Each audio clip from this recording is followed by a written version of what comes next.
आप सभी का स्वागत है। इस क्लास में रिलेशन एंड फंक्शन एक नए टॉपिक में हम बहुत ही ध्यान से इसको पढ़ेंगे। रिलेशंस और फंक्शन को पढ़ने से पहले मेरे बच्चों ये जानो कि अगर ऐसे लिखा हो एक पैरेंथेसिस के अंदर ए और बी, तो इसको कहते क्या है? ये ऑर्डर्ड पेयर है। ए और बी को अगर हम लिस्ट कर दें एक स्पेसिफिक ऑर्डर में और इनक्लोज कर दें इसको एक पैरेंथेसिस के अंदर, तो इसको कहते हैं स्टूडेंट ऑर्डर्ड पेयर। आज पहले हम ऐसा कुछ दिया हो क्वेश्चन, a-1 और b+5 इक्वल टू 2 and 3, और आपसे ये पूछा जाए कि फाइंड ए एंड बी, तो कैसे आप करोगे? Definition of equation of two ordered pair, ऐसा आप लिखोगे a-1 इज इक्वल टू ये 2 और a is equal to 2 + 1, a की वैल्यू कितनी हो जाएगी? 3। ऐसे ही सेम यहाँ आप कर लोगे b+5 इज इक्वल टू 3 और b की वैल्यू 3 - 5, b की वैल्यू कितनी हो जाएगा? -2। तो a और b क्या आ गया? 3 और -2। स्टूडेंट्स, इसको हम कहते क्या है? Equality of two ordered pair. क्या कहा जाता है इसको? Equality of two ordered pair. उसके बाद मेरे बच्चों मैं आप सबको Cartesian product of two sets पढ़ाऊंगी। क्या? Cartesian product of two sets कैसे होता है इसको आप देखिए ऐसा ले लीजिए। मान लीजिए कि ए और बी दो नॉन एम्प्टी सेट है। ये क्या है? Non empty set. इन दोनों का हमें करना क्या है? कार्टेशियन। ऐसे कर देते हैं तो पता है आपको इसका रिजल्ट क्या होगा? अगर इसमें ए, मान ये ए है एलिमेंट किसका? इसका, और बी है इसका। तो पता है इसके रिजल्ट आपको क्या मिलेगा? ऐसे मिल जाएगा। ये हो गया, और इस तरह का इसका रिजल्ट होगा। तो आज हम जो पढ़ने वाले हैं वो क्या पढ़ेंगे? Cartesian product. अभी आपको आ जाएगा समझ में, बस थोड़ा सा ध्यान दीजिएगा, आता जाएगा। ए ले लीजिए और इसके एलिमेंट 1, 3, 5 ले लीजिए, और यहाँ बी ले लीजिए, इसमें ले लीजिए 2, 3। आपको ये फाइंड आउट करना है। क्रॉस कैसे करोगे? ये जब निकालना होगा तो कैसे करोगे?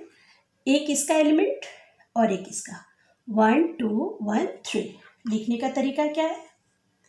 ऐसे 1, 2, फिर यहाँ कॉमा 1, 3, फिर 3 से कीजिए 3, 2, फिर कीजिए 3, 3, फिर 5 से कीजिए 5, 2, फिर 5 से कीजिए 5, 3।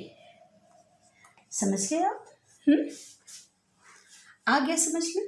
चलिए अब मैं आपको दे रही हूँ कि आप मुझे ऐसे करके दिखाइए। 2 और क्रॉस ये करके दिखा दीजिए, बी क्रॉस है। कैसे करोगे आप?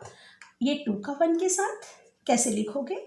ऐसे लिखोगे ना, 2, 1, 2, 3, फिर 2, 5। फिर करिए 3, 1, 3, 1 किया, अब 3, 3 कीजिए, फिर 3, 5 कीजिए। समझ गए? बिल्कुल अच्छी तरह से समझ में आ गया। और अगर आपसे इसी क्वेश्चन को आगे पूछ दिया जाए कि ये और ये बराबर है कि नहीं? नहीं है बराबर। कहाँ से? आप देखिए ना, इसका और इसका कहाँ एलिमेंट एक जैसा है? नहीं है ना। तो ये दोनों का जो कार्टेशियन प्रोडक्ट है वो सेम नहीं होगा। इसको दोस्तों बोलते क्या है? कार्टेशियन।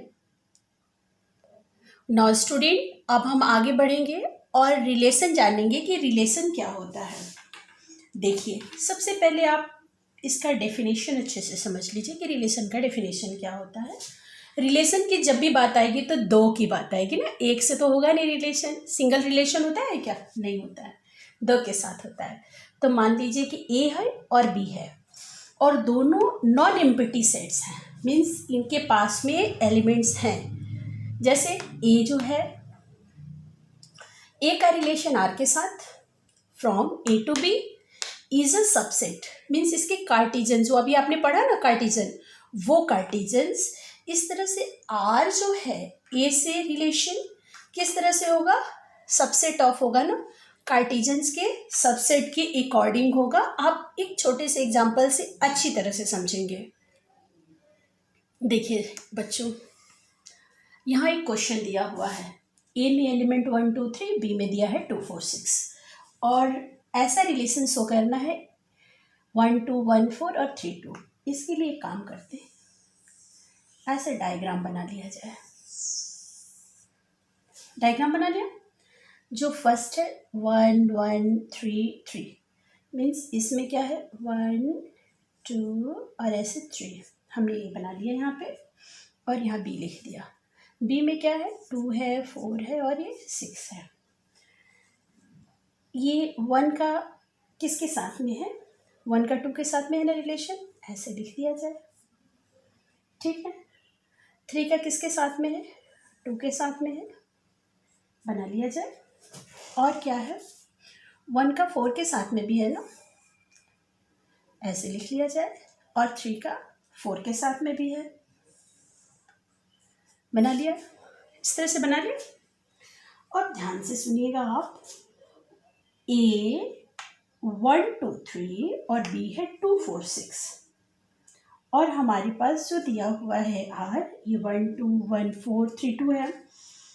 तो जो हमने क्या फाइंड आउट किया? रिलेशन। चूंकि हमारे पास अभी हमने बताया था ना सबसेट के बारे में, ऐसे लिखा था ना, आर का रिलेशन किसके साथ में है? R is relation from A to B. R is relation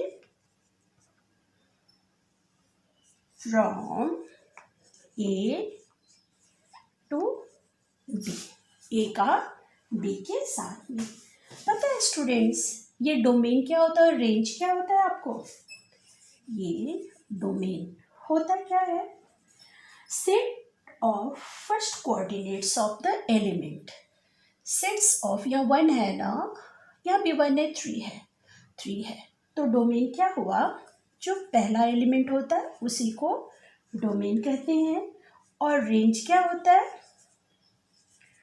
जो सेकेंड एलिमेंट्स होता है, जैसे 2 4, क्या है 2 और 4 है। और आपको ये पता है कोडोमेन क्या होता है? सबको मिला के लिख दो आप, तो 1 2 3 4, ये हो गया आपका कोडोमेन। डोमेन आया समझ में? डोमेन किसको लिखते हैं? डोमेन जो आपके क्वेश्चंस दिए हो ना, उसके जो फर्स्ट एलिमेंट होता है वो डोमेन होता है और जो बाद का होता है उसको रेंज कहते हैं। और कोडोमेन में क्या होता है? सबको मिला करके लिख दिया जाता है, तो उसको कह देते हैं हम क्या? कोडोमेन। तो आपको रिलेशन मुझे लग रहा है कि समझ में आ गया होगा, और नहीं तो फिर आगे भी बहुत पढ़ना है।